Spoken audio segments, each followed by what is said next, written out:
वाढदिवसाच्या पार्टीची सगळी तयारी झाली आहे. आता केक कापायचा तेवढा बाकी आहे, पण अजून कोणी आलेलं नाही आहे. किती वाट बघतोय मी सगळ्यांची.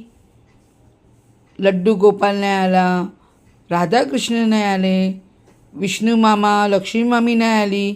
मी केव्हाचं वाट बघतोय. हे काय सोनल आईने सगळं खायचं आणून ठेवलं आहे, पण अजून कोणी आलं नाही. मला तर बाबा खूप भूक लागायला लागली. मी आता 5 मिनटं वाट बघून सरळ खायला सुरुवात करणार. अरे बापरे, आपल्याला किती उशीर झाला आहे. गणेश वाट बघत असेल. चला चला लवकर लवकर जाऊया. हे छानसं गुलाबाचं फूल घेतलं आहे मी त्याच्यासाठी. त्याला मी देतो आणि त्याला खुश करतो. आता तो रागवेल ना. चला लवकर लवकर पळा पळा लवकर लवकर. त्याच्या वाढदिवसाची पार्टीची वेळ होत आली आहे.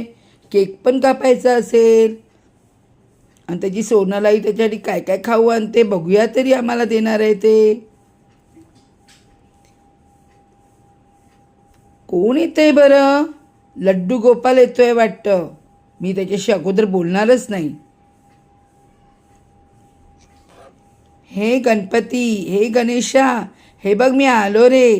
तू बोलत का नाहीस. चल राग सोड हां, आणि मी तुला शुभेच्छा देतो तुझ्या वाढदिवसाबद्दल. Happy birthday. वाढदिवसाच्या तुला खूप खूप शुभेच्छा. चल ना, तुझ्या आईने काय काय आणलं आहे दाखव आम्हाला.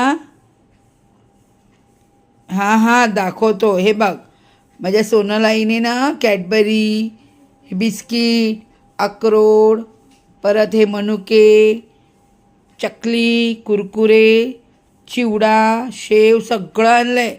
चला बघा आपण खाऊया हां. चल चल. बरं हे फूल तरी घे. बघ किती छान आणले तुला मी. चल आभारी आहे मी तुझा लड्डू गोपाल. चला चला आता आपण खायला जाऊ.